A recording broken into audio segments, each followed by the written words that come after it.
राधे राधे बहनों, जय श्री कृष्णा। आशा करती हूँ कि आप सभी सुखी व मंगलमय होंगी। आज हम जानेंगे बृहस्पतिवार व्रत का महत्व, पूजा विधि व कथा सुनेंगे। इससे पहले अगर आप चैनल पर नए हैं तो चैनल को सब्सक्राइब करें, ज़्यादा से ज़्यादा शेयर करें, बेल आइकन को प्रेस करें ताकि आने वाली वीडियो की नोटिफिकेशन मिल सके।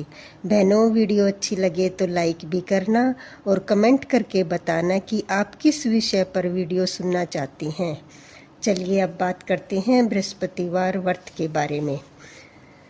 बृहस्पतिवार के दिन जो भी स्त्री पुरुष व्रत करे उसको चाहिए कि वह दिन में एक ही समय भोजन करे, क्योंकि बृहस्पतिवार भगवान का इस दिन पूजन होता है। भोजन पीले चने की दाल आदि का करें, परंतु नमक नहीं खाएं। पीले वस्त्र पहने, पीले ही फलों का प्रयोग करें, पीले चंदन से पूजा करें। पूजन के बाद गुरु महाराज की कथा सुननी चाहिए। इस व्रत को करने से मन की इच्छाएं पूरी होती हैं और बृहस्पति जी प्रसन्न होते हैं। धन, पुत्र, विद्या तथा मन वांछित फलों की प्राप्ति होती है। परिवार में सुख तथा शांति रहती है। इसलिए यह व्रत सर्वश्रेष्ठ और अति फलदायक सब स्त्री व पुरुष के लिए है। इस व्रत में केले का पूजन करना चाहिए। कथा और पूजन के समय मन, कर्म, वचन से शुद्ध होकर जो इच्छा हो बृहस्पति देव से प्रार्थना करनी चाहिए। उनकी इच्छाओं को बृहस्पति देव अवश्य पूर्ण करते हैं, ऐसा मन में दृढ़ विश्वास रखना चाहिए। चलिए अब सुनते हैं बृहस्पतिवार व्रत कथा। एक समय की बात है कि भारतवर्ष में एक राजा राज्य करता था। वह बड़ा ही प्रतापी और दानी था। वह नित्य प्रति मंदिर में दर्शन करने जाता था। वह ब्राह्मण और गुरु की सेवा किया करता था। उसके दरवाजे से कोई भी निराश होकर नहीं लौटता था। वह प्रत्येक गुरुवार को व्रत रखता एवं पूजन करता था। हर एक दिन गरीबों की सहायता करता था, परंतु ये सब बातें उसकी रानी को अच्छी नहीं लगती थी। वह न व्रत करती और न ही किसी को एक पैसा दान में देती थी, और राजा को भी ऐसा करने से मना किया करती थी। एक समय की बात है कि राजा तो शिकार खेलने वन को गए हुए थे। घर पर रानी और दासी थी। उस समय गुरु बृहस्पति देव एक साधु का रूप धारण कर राजा के दरवाजे पर भिक्षा मांगने गए। रानी से भिक्षा मांगी तो वह कहने लगी, हे साधु महाराज, मैं इस दान पुण्य से तंग आ गई हूँ। मेरे से तो घर का कार्य ही समाप्त नहीं होता। इस कार्य के लिए मेरे पति देव बहुत है। अब आप इस प्रकार कृपा करें कि यह सब धन नष्ट हो जावे तथा मैं आराम से रह सकूं। साधु बोले, हे देवी, तुम तो बड़ी विचित्र हो। संतान और धन से कोई दुखी नहीं होता, इसको सब चाहते हैं। पापी भी पुत्र और धन की इच्छा करता है। अगर आपके पास धन अधिक है तो भूखे मनुष्यों को भोजन करवाओ, प्याऊ लगवाओ, ब्राह्मणों को दान दो, धर्मशाला बनवाओ, कुएं, तालाब, बाग बगीचे आदि का निर्माण कराओ और निर्धन मनुष्य की कुंवारी कन्याओं का विवाह करो। इस प्रकार के कर्मों से आपके कुल का और आपका नाम परलोक में सार्थक होगा एवं स्वर्ग की प्राप्ति होगी। मगर वह रानी इन बातों से खुश न हुई। वह बोली, हे साधु महाराज, मुझे ऐसे धन की आवश्यकता नहीं जिसे मैं दूसरे मनुष्यों को दान दूं तथा जिसको संभाल कर रखने में मेरा सारा समय बर्बाद हो जावे। साधु ने कहा, हे देवी, तुम्हारी ऐसी इच्छा है तो ऐसा ही होगा। मैं तुम्हें बताता हूँ, वैसा ही करना। बृहस्पतिवार के दिन घर को गोबर से लीपना, अपने केशों को धोना, केशों को धोते समय स्नान करना, राजा से कहना कि वह हजामत करावे, भोजन में मांस मुंद्रा खाना, कपड़े धोबी के यहाँ धुलने डालना। इस प्रकार 7 बृहस्पतिवार करने से तुम्हारा सारा धन नष्ट हो जाएगा। यह कहकर वह साधु महाराज वहां से अंतर ध्यान हो गए। रानी ने साधु के कहने के अनुसार वैसा ही किया। 3 बृहस्पतिवार बीते थे कि उसका समस्त धन नष्ट हो गया। भोजन के लिए दोनों समय परिवार तरसने लगा तथा सांसारिक भोगों से दुखी रहने लगे। तब वह राजा रानी से कहने लगा कि हे रानी, तुम यहाँ पर रहो, मैं दूसरे देश को जाऊं, क्योंकि यहाँ पर तो सभी मनुष्य मुझे जानते हैं, इसलिए कोई कार्य नहीं कर सकता। देश चोरी परदेश भीख बराबर है, ऐसा कहकर राजा प्रदेश चला गया। वहां जंगल में जाता और लकड़ी काट कर लाता और शहर में बेचता। इस तरह जीवन व्यतीत करने लगा। इधर राजा के घर रानी और दासी दुखी रहने लगी। किसी दिन भोजन मिलता, कभी जल पीकर रह जाती। एक दिन रानी दासी को 7 दिन बिना भोजन के व्यतीत हो गए। तब रानी ने अपनी दासी से कहा, हे दासी, यहाँ पास ही नगर में मेरी बहन रहती है, वह बड़ी धनवान है। तू उसके पास जा और वहां से 5 सेर बेसर मांग ला, जिससे कुछ समय के लिए गुजारा हो जाएगा।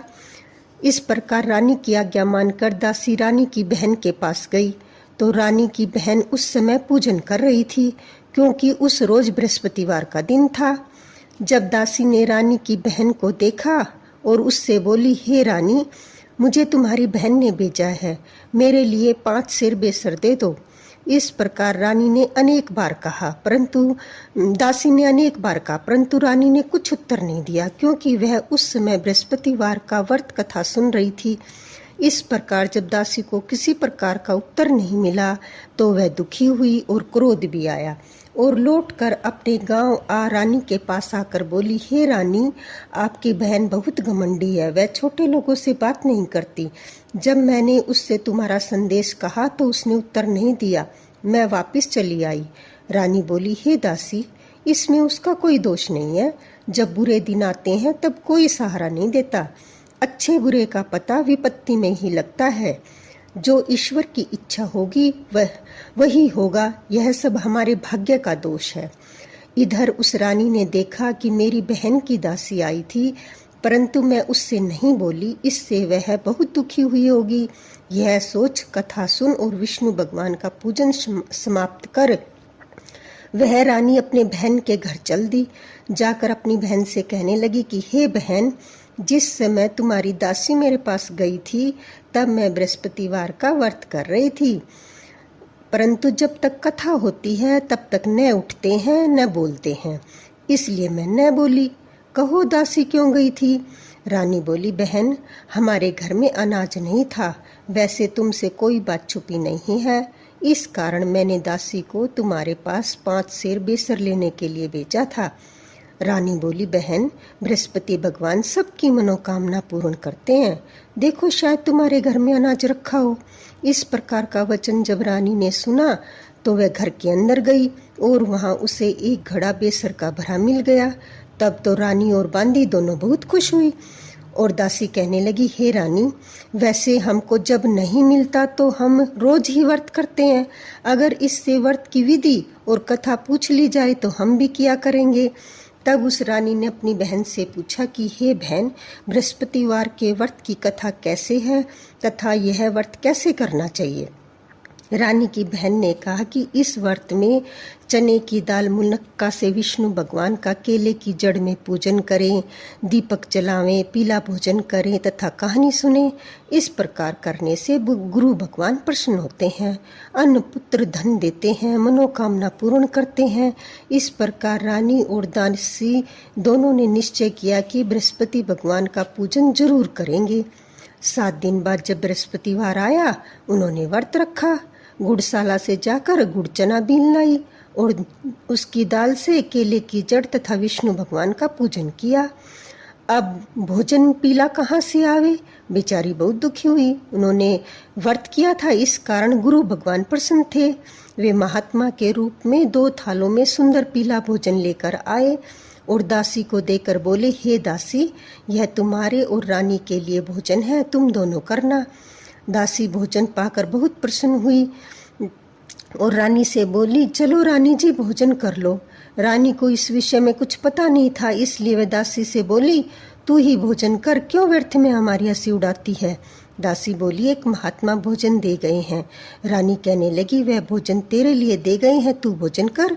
दासी ने कहा कि वह महात्मा हम दोनों को 2 थालों में भोजन दे गए हैं, इसलिए हम और तुम दोनों ही साथ साथ भोजन करेंगी। इस प्रकार रानी और बांदी ने दोनों ने गुरु भगवान को नमस्कार कर भोजन प्रारंभ किया। अब वह प्रत्येक बृहस्पतिवार को गुरु भगवान का व्रत और विष्णु भगवान का पूजन करने लगी। बृहस्पति भगवान की कृपा से फिर रानी और दासी के पास धन हो गया। रानी फिर उसी प्रकार आलस्य करने लगी तब दासी बोली, देखो रानी, तुम पहले भी इस प्रकार आलस्य करती थी। तुम्हें धन रखने में कष्ट होता था, इस कारण सभी धन नष्ट हो गया। अब गुरु भगवान की कृपा से धन मिला है तो फिर तुम्हें आलस्य होता है। बड़ी मुसीबतों के बाद हमने यह धन पाया है, इसलिए हमें दान पुण्य करना चाहिए। भूखे मनुष्य को भोजन करवाओ, प्याऊ लगवाओ, ब्राह्मणों को दान दो, कुएं, तालाब, बाग बगीचे आदि का निर्माण कराओ, मंदिर पाठशाला बनवा कर दो, जिससे तुम्हारे कुल का यश बढ़े, स्वर्ग प्राप्त हो और पितृ प्रसन्न होवे। तब रानी ने इस प्रकार के कर्म करने प्रारंभ कर दिए तो काफी यश फैलने लगा। एक दिन रानी और दासी विचार करने लगी, न जाने राजा किस प्रकार से होंगे, उनकी कोई खबर नहीं है। गुरु भगवान से उन्होंने प्रार्थना की। भगवान ने रात्रि में राजा को स्वप्न में कहा, हे राजा, उठ, तेरी रानी तुझको याद करती है, अपने देश को चला जा। राजा प्रातःकाल उठा और विचार करने लगा, स्त्री जाति तो खाने और पहनने की साथी होती है, परंतु भगवान की आज्ञा मानकर वह अपने नगर के लिए चलने को तैयार हुआ। उससे पूर्व जब राजा प्रदेश चला गया था तो प्रदेश में दुखी रहने लगा। प्रतिदिन जंगल में लकड़ी बीन कर लाता और शहर में बेचकर अपने दुखी जीवन को कठिनता से व्यतीत करता था। एक दिन राजा दुखी हो अपनी पुरानी बातों को याद करके रोने लगा। तब उस जंगल में बृहस्पति देव एक साधु के रूप में आए और राजा के पास आकर बोले, हे लकड़हारे, तुम इस सुनसान जंगल में किस चिंता में बैठे हो, मुझको बताओ। यह सुन राजा के नेत्रों में आंसू भर आए और साधु से वंदना कर बोला, हे प्रभु, आप सब कुछ जानने वाले हो। इतना कहकर साधु को अपनी संपूर्ण कहानी सुना दी। महात्मा दयालु होते हैं। वे राजा से बोले, हे राजा, तुम्हारी स्त्री ने बृहस्पति देव का अपराध किया था, जिस कारण तुम्हारी यह दशा हुई है। अब तुम किसी प्रकार की चिंता मत करो, भगवान तुम्हें पहले से अधिक धन देगा। देखो, तुम्हारी स्त्री ने बृहस्पतिवार का व्रत प्रारंभ कर दिया है और अब तुम मेरा कहना मानकर बृहस्पतिवार का व्रत करके चने की दाल, गुड़ और जल को लोटे में डालकर केले का पूजन करो, फिर कथा कहो और सुनो। भगवान तुम्हारी सभी मनोकामनाओं को पूर्ण करेंगे। साधु को प्रसन्न देखकर राजा बोला, हे प्रभु, मुझे लकड़ी बेचकर इतना पैसा नहीं मिलता जिससे भोजन के उपरांत कुछ बचा सकूं।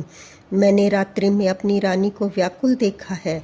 मेरे पास कुछ भी नहीं जिससे उसकी खबर मंगवा सकूं। फिर कौन सी कहानी कहूं, यह भी मुझे मालूम नहीं है। साधु ने कहा, हे राजा, तुम किसी बात की चिंता मत करो। बृहस्पतिवार के दिन तुम रोजाना की तरह लकड़ियां लेकर शहर को जाओ। तुमको रोज से दुगना धन प्राप्त होगा, जिससे तुम भली भांति भोजन कर लोगे और बृहस्पति देव की पूजा का सामान भी आ जाएगा। और बृहस्पतिवार की कहानी इस प्रकार से है। प्राचीन काल में एक ब्राह्मण था। वह बहुत निर्धन था। उसके कोई संतान नहीं थी। उसकी स्त्री बहुत मलिनता के साथ रहती थी। वह स्नान न करती, न किसी देवता का पूजन करती। प्रातःकाल उठते ही सबसे पहले भोजन करती, बाद में अन्य कोई कार्य करती थी। इससे ब्राह्मण देवता बहुत दुखी थे। बेचारे बहुत कुछ कहते, किंतु उसका कोई परिणाम न निकला। भगवान की कृपा से ब्राह्मण की स्त्री के कन्या रूपी रतन पैदा हुआ और वह कन्या अपने पिता के घर में बड़ी होने लगी। वह बालिका प्रातः स्नान करके विष्णु भगवान का जाप करने लगी, बृहस्पतिवार का व्रत करने लगी। अपनी पूजा पाठ को समाप्त करके स्कूल जाती तो मुट्ठी में जौ भर ले जाती और पाठशाला के मार्ग में डालती हुई जाती। वही जौ स्वर्ण के हो जाते और लौटते समय उनको बीन कर ले आती। एक दिन वह बालिका सूप में उन जौ को फटक कर साफ कर रही थी। उसकी माँ ने देख लिया और कहा कि हे बेटी, सोने के जौ को फटकने के लिए सोने का सूप होना चाहिए। दूसरे दिन गुरुवार था। इस कन्या ने व्रत रखा और बृहस्पति देव से प्रार्थना करके कहा कि हे प्रभु, मैंने आपकी पूजा सच्चे मन से की है तो मेरे लिए सोने का सूप दे दो। बृहस्पति देव ने उसकी प्रार्थना स्वीकार कर ली। रोजाना की तरह वह कन्या जौ फैलाती हुई जाने लगी। जब लौटकर जौ बीन रही थी तो बृहस्पति देव की कृपा से सोने का सूप मिला। उसे वह घर ले आई और जौ साफ करने लगी, परंतु उसकी माँ का वही ढंग रहा। एक दिन की बात है कि कन्या सोने के सूप को जौ साफ कर रही थी। उस समय उस शहर का राजपुत्र वहां से होकर निकला। इस कन्या के रूप और कार्य को देखकर मोहित हो गया तथा अपने घर आकर भोजन जल त्याग कर उदास लेट गया। राजा को जब इस बात का पता लगा तो प्रधानमंत्रियों के साथ अपने पुत्र के पास गए और बोले, हे बेटा, तुम्हें किस बात का कष्ट है? किसने तुम्हारा अपमान किया है? अथवा कोई कारण हो सो कहो, मैं वही कार्य करूंगा जिससे तुम्हें प्रसन्नता हो। अपने पिता की राजकुमार ने बातें सुनी तो वह बोला कि आपकी कृपा से मुझे किसी बात का दुख नहीं है, किसी ने मेरा अपमान नहीं किया, परंतु मैं उस लड़की के साथ विवाह करना चाहता हूँ जो सोने के सूप में जो साफ कर रही थी। यह सुन राजा को आश्चर्य हुआ और बोला, हे बेटा, इस तरह की कन्या का पता तुम ही बताओ, मैं तुम्हारे साथ उसका विवाह अवश्य करवा दूंगा। राजकुमार ने उस लड़की के घर का पता बतलाया। तब मंत्री उस लड़की के घर गए और ब्राह्मण देवता को सभी हाल बतलाया। ब्राह्मण देवता राजकुमार के साथ अपनी कन्या का विवाह करने के लिए तैयार हो गए तथा विधि विधान के अनुसार ब्राह्मण की कन्या का विवाह राजकुमार के साथ संपन्न हो गया। कन्या के घर से जाते ही पहले की भांति उस ब्राह्मण देवता के घर में गरीबी का निवास हो गया। अब भोजन के लिए अन्न भी बड़ी मुश्किल से मिलता था। एक दिन दुखी होकर ब्राह्मण देवता अपनी पुत्री के घर गए। बेटी ने पिता की दुखी अवस्था को देखा और माँ का हाल पूछा। तब ब्राह्मण ने सभी हाल का कन्या ने बहुत सा धन देकर अपने पिता को विदा कर दिया। इस तरह कुछ समय सुखपूर्वक व्यतीत हो गया। कुछ दिन बाद फिर वही हाल हो गया। ब्राह्मण फिर अपनी कन्या के यहाँ गया सभी हाल का। तो लड़की बोली, हे पिताजी, आप माताजी को यहाँ ले आओ, मैं विधि बता दूंगी जिससे गरीबी दूर हो जाए। वह ब्राह्मण देवता अपनी स्त्री को साथ लेकर अपनी पुत्री के यहाँ पहुंचा तो वह अपनी माँ को समझाने लगी, हे माँ, तुम प्रातःकाल उठकर स्नान आदि करके विष्णु भगवान का पूजन किया करो तो सब दरिद्रता दूर हो जाएगी। परंतु उसकी माँ ने एक भी बात नहीं मानी और प्रातःकाल उठकर अपनी पुत्री के बच्चों का जूठन खा लेती थी। एक दिन उसकी पुत्री को बहुत गुस्सा आया और एक रात कोठड़ी से सभी सामान निकाल लिया और अपनी माँ को उसमें बंद कर दिया। प्रातःकाल उसमें से निकाला था, स्नान आदि करा के पाठ करवाया तो माँ की बुद्धि ठीक हो गई और वह फिर प्रत्येक बृहस्पतिवार को व्रत करने लगी। इस व्रत के प्रभाव से उसकी माँ बहुत धनवान और पुत्रवती हो गई और बृहस्पति जी के प्रभाव से स्वर्ग को प्राप्त हुई था। वह ब्राह्मण भी सुखपूर्वक इस लोक में सुख भोग कर स्वर्ग को प्राप्त हुए। इस तरह कहानी कहकर साधु देवता वहां से लोप हो गए। धीरे धीरे समय व्यतीत होने पर फिर बृहस्पतिवार का दिन आया। राजा जंगल में लकड़ी काटकर शहर में बेचने गया। उसे उस दिन और भी अधिक धन मिला। राजा ने गुड़ चना आदि लाकर बृहस्पतिवार का व्रत किया। उस दिन उसके सभी क्लेश दूर हो गए। परंतु जब दूसरा गुरुवार आया तो राजा बृहस्पतिवार का व्रत करना भूल गया। इस कारण बृहस्पति भगवान नाराज हो गए। उस दिन उस नगर के राजा ने विशाल यज्ञ का आयोजन किया था। शहर में यह घोषणा करवा दी कि कोई भी मनुष्य अपने घर भोजन न बनावे, न आग जलावे, समस्त लोग मेरे यहाँ भोजन करने आवे। जो इस आज्ञा को नहीं मानेगा उसे फांसी की सजा दे दी जाएगी। इस तरह की घोषणा संपूर्ण नगर में करवा दी गई। राजा की आज्ञा अनुसार शहर के सभी लोग भोजन करने गए, लेकिन लकड़हारा कुछ देर से पहुंचा, इसलिए राजा उसे अपने साथ लिवा ले गए और ले जाकर भोजन करा रहे थे तो रानी की दृष्टि उस खूंटी पर पड़ी जिस पर उसका हार लटका हुआ था। वह वहां दिखाई नहीं दिया। रानी ने निश्चय किया कि मेरा हार इसी मनुष्य ने चुरा लिया है। उसी समय पुलिस बुलवाकर उसको जेल खाने में डाल दिया। जब राजा जेल खाने में गया तो वह बहुत दुखी होकर विचार करने लगा, न जाने कौन से पूर्व जन्म के कर्म मेरे लिए दुख प्राप्त हुआ है।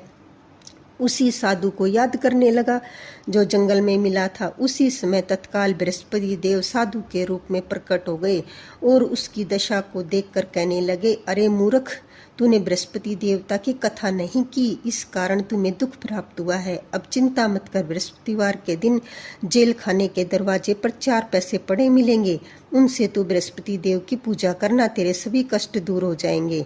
बृहस्पतिवार के रोज उसे 4 पैसे मिले। राजा ने कथा कही।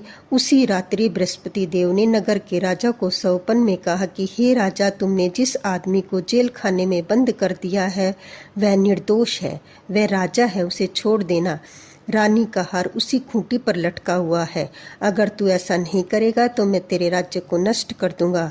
इस तरह रात्रि सौपन को देख जब राजा प्रातःकाल उठा और खूंटी पर हार टंगा देखकर लकड़हारे को बुलाकर क्षमा मांगी, राजा को योग्य सुंदर वस्त्र आभूषण देकर विदा किया। गुरुदेव की आज्ञा अनुसार राजा अपने नगर को चल दिया। राजा जब नगर के निकट पहुंचा तो उसे बड़ा ही आश्चर्य हुआ। नगर में पहले से अधिक कुएं, तालाब, बाग बगीचे आदि बने हुए थे।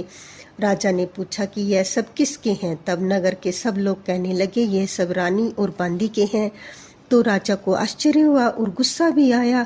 तब रानी ने यह खबर सुनी कि राजा आ रहे हैं तो उसने बांदी से कहा कि हे दासी, देख राजा हमको कितनी बुरी हालत में छोड़ गए थे। वह हमारी ऐसी हालत देखकर लौट न जाएं, इसलिए तू दरवाजे पर खड़ी हो जा। आज्ञा अनुसार दासी दरवाजे पर खड़ी हो गई और राजा आए तो उसे अपने साथ ले आई।